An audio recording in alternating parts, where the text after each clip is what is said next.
Olá pessoal, tudo bem? Estamos aqui para mais uma aula de Direito Administrativo.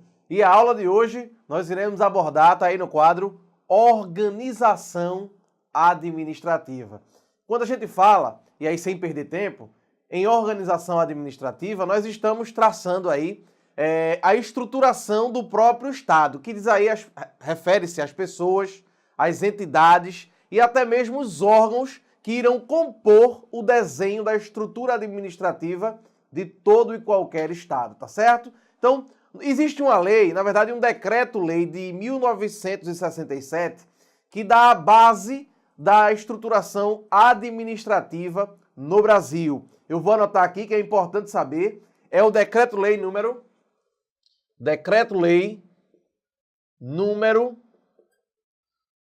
Opa, deixa eu apagar aqui. Decreto-Lei número 200 de 1967.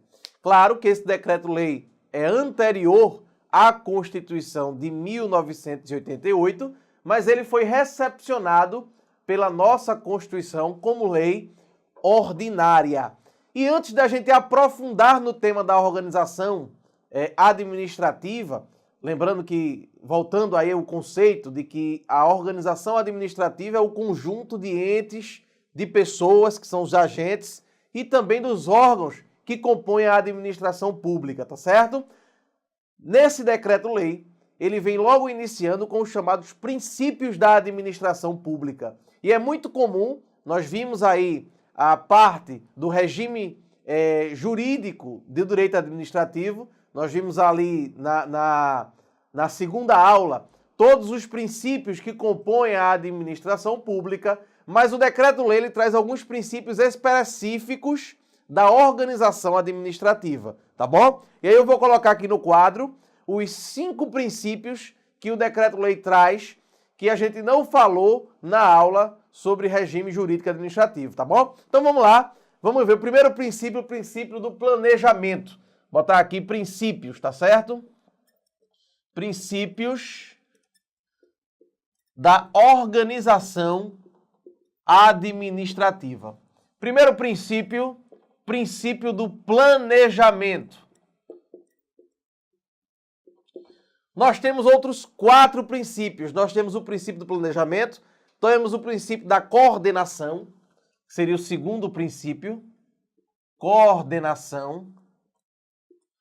Nós temos também o princípio da descentralização administrativa,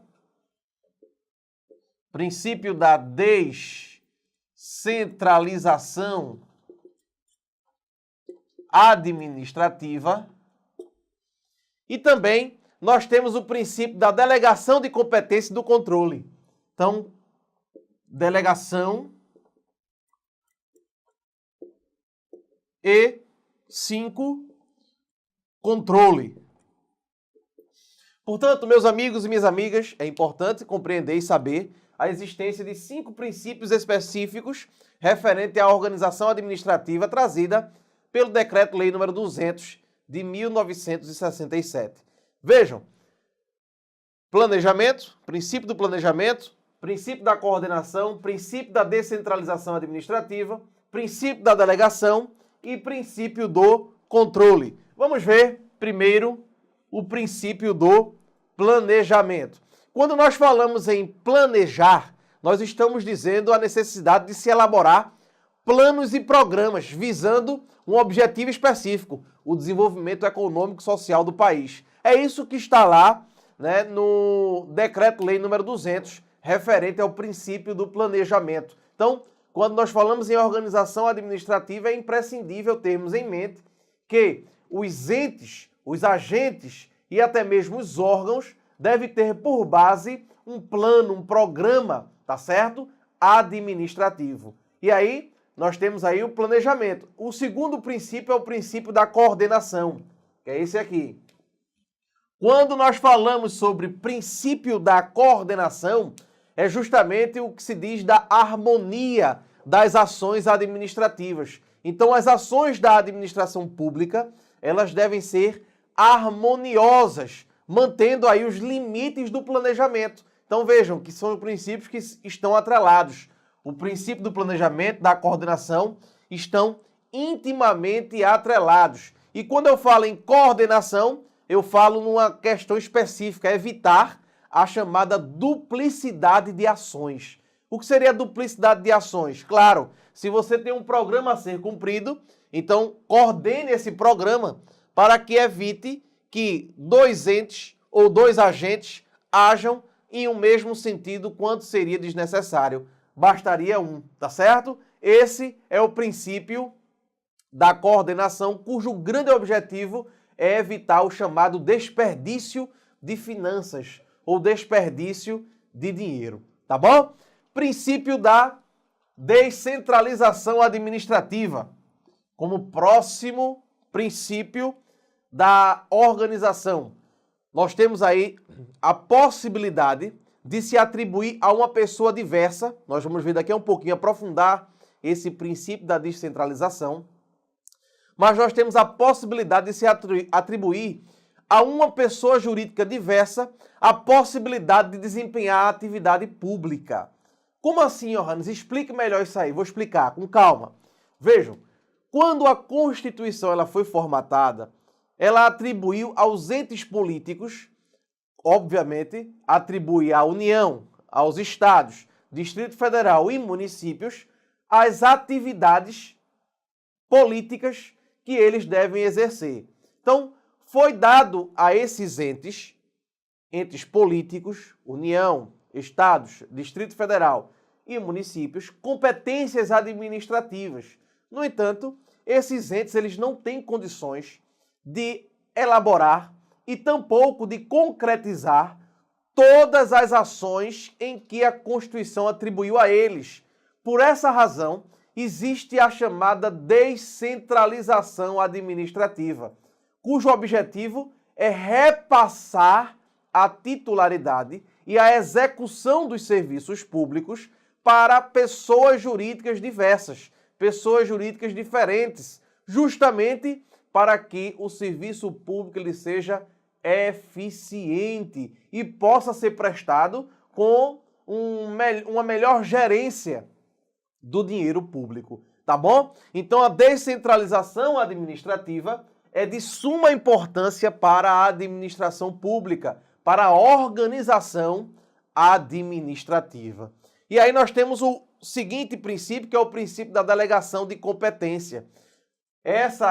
Esse princípio, o princípio da delegação de competência, ele reflete uma faculdade, né? A delegação que sempre vai ser provisória e vai ser uma faculdade da própria pessoa jurídica de direito público, tá certo? Para justamente conceder a um órgão ou a outro agente a possibilidade do exercício de determinada função. Então, quando eu falo em delegação de competência, eu estou falando numa transmissão provisória e facultativa de poderes decisórios para uma autoridade subordinada. Isso é delegação de competência, faz parte da organização administrativa e é possível ocorrer dentro da estrutura administrativa do Estado. Tá certo? Para finalizar, o último princípio é o chamado princípio do controle.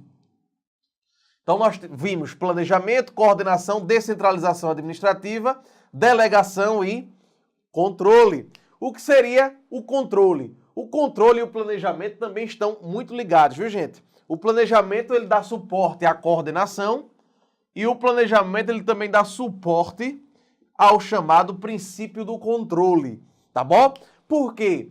Porque quando eu falo em controle, eu falo no acompanhamento da execução dos planos e programas que foram feitos, realizados. Então, o controle significa esse acompanhamento. Ele baseia-se basicamente na relação de hierarquia existente entre os órgãos, tá bom? Então, planejamento e controle estão intimamente ligados. Quando eu falo em planejamento, eu falo em elaboração. Quando eu falo em controle, eu falo em fiscalização. Então, primeiro se elabora o plano e o programa e depois se fiscaliza. Portanto, controle, e é importante você anotar justamente isso aqui, Controle significa fiscalização. Fiscalização. Tá certo? Controle é fiscalizar. Então, esses são os princípios que compõem de forma expressa no Decreto-Lei número 200 de 1967, princípios estes da organização administrativa, tá certo? Esse decreto é de suma importância, Decreto-Lei número 200 de 1967 é de suma importância porque vai trazer justamente essa organização administrativa, trazendo aí, claro, os entes ou as entidades políticas em que a Constituição já atribuiu a elas o exercício do serviço público, né? Quais são? A União, os estados, o Distrito Federal e os municípios, e traz também a possibilidade, como nós vimos aqui, da descentralização administrativa, já vendo que não seria fácil, uma tarefa fácil, esses entes políticos fazerem todas as atividades que estão prescritas na Constituição, já traz aí a possibilidade de se nominar outras pessoas, atribuir a outras pessoas mais especiais, especialistas na atividade, para poder elas próprias fazerem aí a prestação do serviço público. Tá certo, gente? Então é importantíssimo compreender esse tema aí, sobretudo essa parte inicial do decreto-lei, tá bom? E a gente fazer esta divisão dos entes que estão listados ali no decreto número 200 de 1967, são chamados entes da administração direta e entes da administração indireta. Eu vou apagar aqui o quadro para a gente sair do tópico princípios, para a gente já entrar na organização administrativa em si. Quando nós falamos em organização administrativa, nós teremos os entes que compõem a chamada administração pública direta. Opa, estou escrevendo direita. Não, é direta. A administração pública direta e a administração pública indireta. Tá certo? Vamos compreender aqui os entes da administração pública direta e os entes da administração pública indireta. Obviamente que eu vou iniciar com os entes da administração pública direta. Quando eu falo em entes da administração pública direta, eu estou justamente falando, me especificando dos entes que foram criados pela própria Constituição, tá certo? Então são os entes políticos que a própria Constituição atribuiu personalidade jurídica de direito público justamente para manter, fazer, realizar os serviços públicos e todas as atividades administrativas. Dentre essas pessoas, nós temos a União, os estados membros, né? Para ficar mais preciso, os estados membros, o Distrito Federal e os municípios.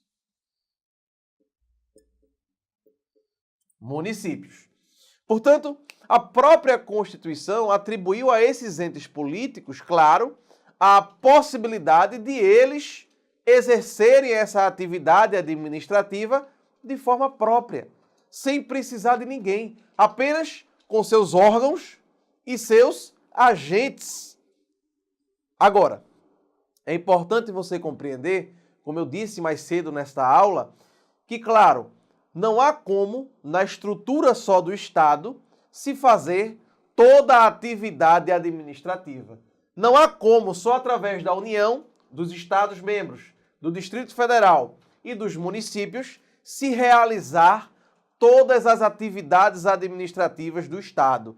Por essa razão, e não menos do que isso, a própria Constituição possibilitou que esses entes da administração pública direta pudessem criar novas pessoas jurídicas.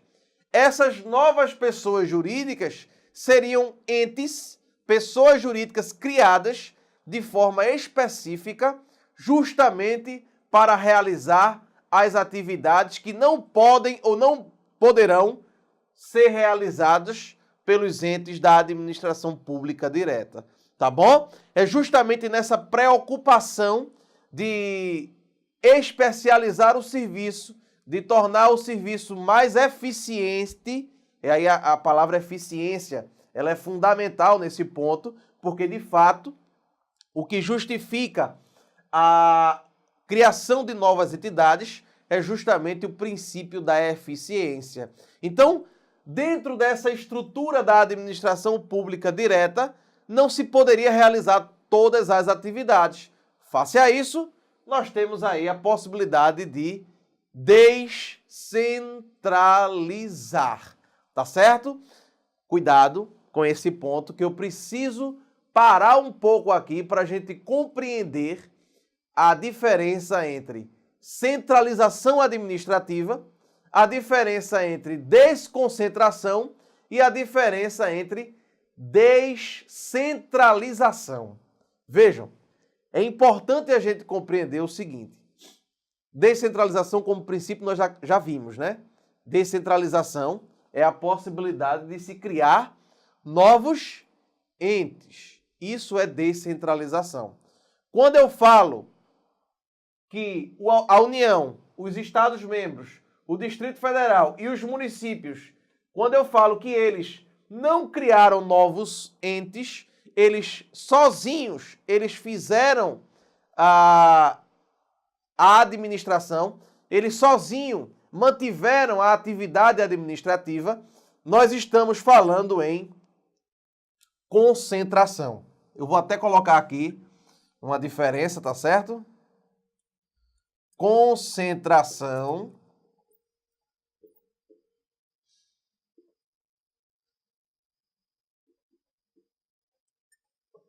desconcentração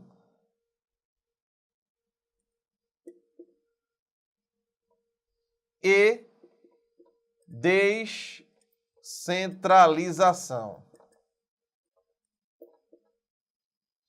Gente, prestem bastante atenção, e aí é claro, quando a gente fala em desconcentração e descentralização, você tem aí muitas perguntas de concurso público sobre isso, tá certo? A desconcentração, que é igual à chamada centralização,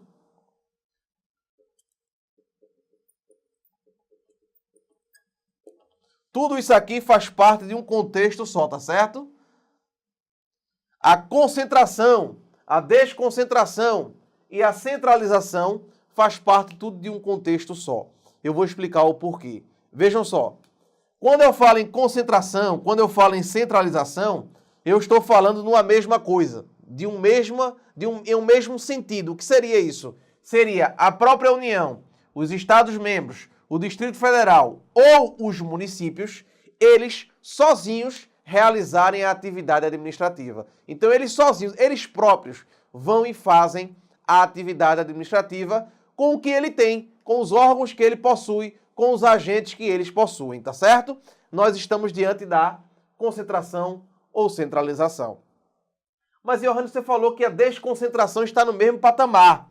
Sim, está no mesmo patamar. A única diferença entre concentração e centralização para a desconcentração é o seguinte: quando eu falo em desconcentrar, eu estou dizendo que a atividade continua naquele mesmo ente. Vamos dar um exemplo? A União, ela sozinha, ela pode, por exemplo, administrar a Previdência Social através de seus órgãos. E aí, se ela pode sozinha fazer isso, administrar através de seus órgãos a Previdência Social, nós estamos falando num serviço concentrado. Nós estamos falando num serviço centralizado. Mas aí digamos que a União decida criar um órgão específico, um órgão dela, para poder cuidar da Previdência. Aí vejam, ela continua sendo a titular do serviço, ela continua sendo a titular da execução desse serviço público. Ela agora desconcentrou. Ela criou um órgão dentro da sua própria estrutura para poder atender esse serviço. No entanto, nós sabemos que em relação à Previdência Social, existe uma pessoa jurídica específica para cuidar. Veja, viu-se que dentro da estrutura da União não caberia criar um órgão para poder cuidar da Previdência. Seria melhor criar uma pessoa jurídica nova que fosse especialista nesse tema para poder cuidar da Previdência. E aí vejam, nesse caso específico da Previdência, a União vai e cria uma autarquia, que é justamente o que nós chamamos de descentralização. Ela descentralizou, ela criou uma nova estrutura, uma nova pessoa jurídica para poder, de acordo com o princípio da eficiência, ela resolver esse problema do atendimento da Previdência Social. Tá certo, gente? Então observem que quando falamos em descentralização, falamos na criação de uma nova pessoa jurídica. Quando falamos em desconcentração, falamos em criação de órgãos dentro da mesma estrutura da pessoa jurídica. Mas, Johannes, não estou entendendo. Peraí, calma. Quando eu falo em órgãos, eu não falo em pessoa jurídica nova. O órgão, ele não tem vida própria. Assim acontece com os órgãos do nosso corpo. Se estiverem agregados ao nosso corpo, eles funcionam, mas eles não possuem vida própria. Assim é dentro da administração pública. Os órgãos, eles não têm vida própria, não têm personalidade jurídica própria. Eles dependem do corpo. Que corpo é esse? União, Estados-membros, Distrito Federal e municípios. Eles dependem dos corpos, tá certo? Dos corpos da União, dos estados, do Distrito Federal e do município, tá bom? Diferentemente das pessoas jurídicas da administração pública indireta, que eu represento aqui com a sigla CAFES. Alguns colocam fase, tá certo? Fase, fundações, A, autarquias, S, Sociedade da Economia Mista e E, empresas públicas, e colocam dentro das autarquias os consórcios públicos. Mas aí existe também essa palavra, CAFES, que sintetiza os 5, né? Vamos lá. Consórcios públicos, autarquias, fundações públicas, empresas públicas e sociedade de economia mista.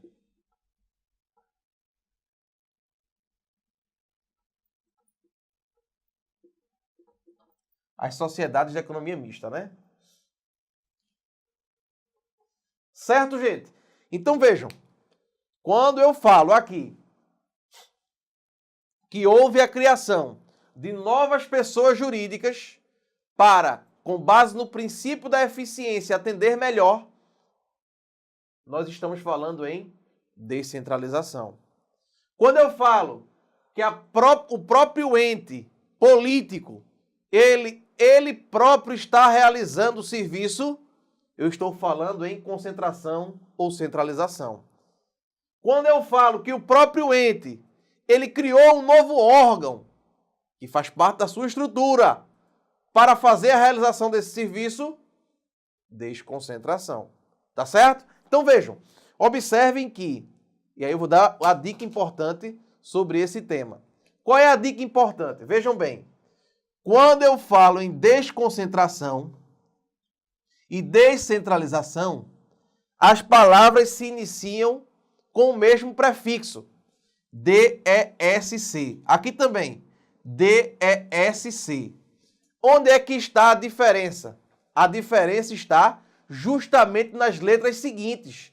Vejam, aqui nós temos o O, aqui nós temos o E. Aí para você decorar isso cai demais em prova de concurso público. Qual é a diferença?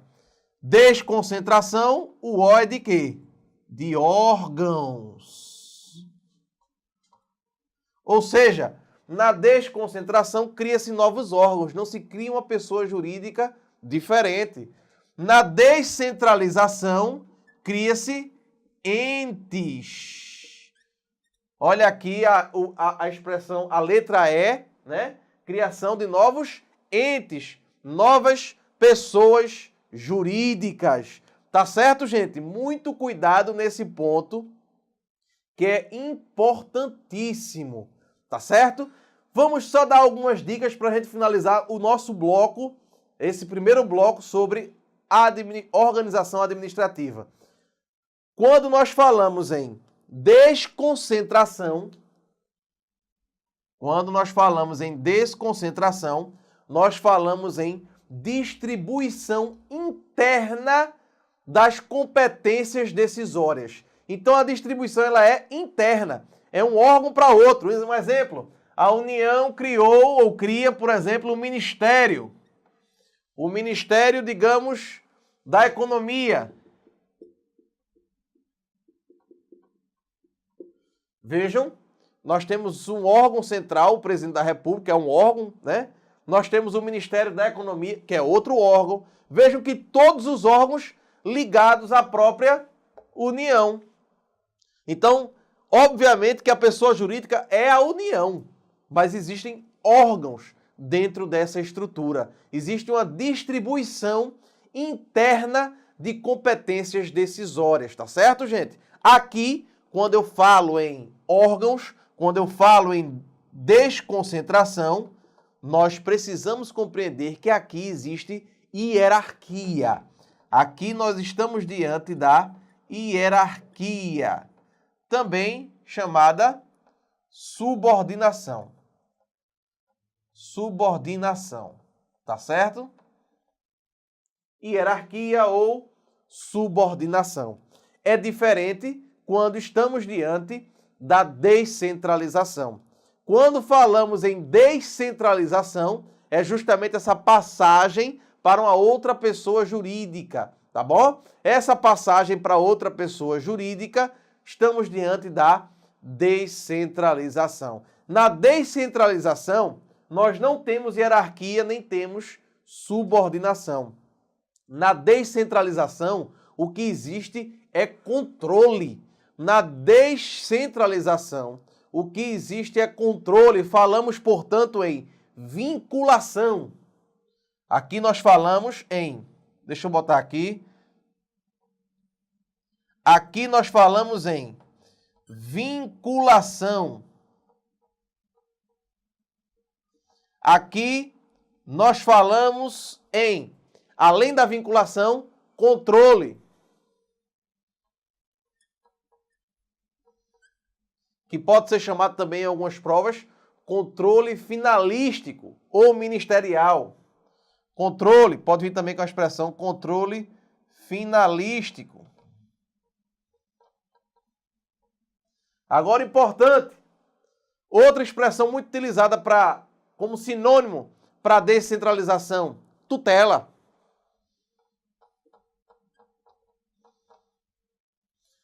Tá certo, gente? Então, quando estamos diante da descentralização,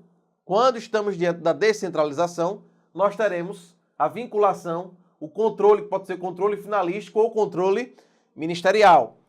E estamos diante da tutela, ou seja, o que acontece aqui é apenas um controle, tá bom? O controle da finalidade. Por quê? Essas aqui vão ser criadas a partir ou da autorização da lei ou da própria lei, tá certo? Então a lei é quem vai criar essas aqui, ou a lei vai autorizar a sua criação. E aí nós estamos diante de uma seguinte situação. Se a lei autorizou ou se a lei criou, existe uma finalidade específica para aquela criação. Esse controle da finalidade é feito pela administração direta. A administração direta vai fazer esse controle da finalidade dessas pessoas jurídicas, tá certo? Por isso que nós dizemos que é vinculação, é controle, é tutela. É diferente de quando nós falamos dessas pessoas jurídicas da administração direta. Quando nós falamos das pessoas jurídicas da administração direta, não é controle simplesmente. É muito mais do que isso, é mais forte. É hierarquia, é subordinação. Tá certo? O órgão maior está mais subordinado ao... O órgão menor estará subordinado ao órgão maior. Tá certo, gente? Então a gente aqui finaliza essa parte inicial da organização administrativa. Lembrando, a administração pública direta, União, Estados, Distrito Federal e municípios, a administração pública indireta, CAFES, né? Consórcios públicos, autarquias, fundações públicas. Aí nós temos também sociedades de economia mista e empresas públicas, tá bom? Então, ficamos por aqui. Daqui a um pouquinho nós voltamos com a organização administrativa. Forte abraço.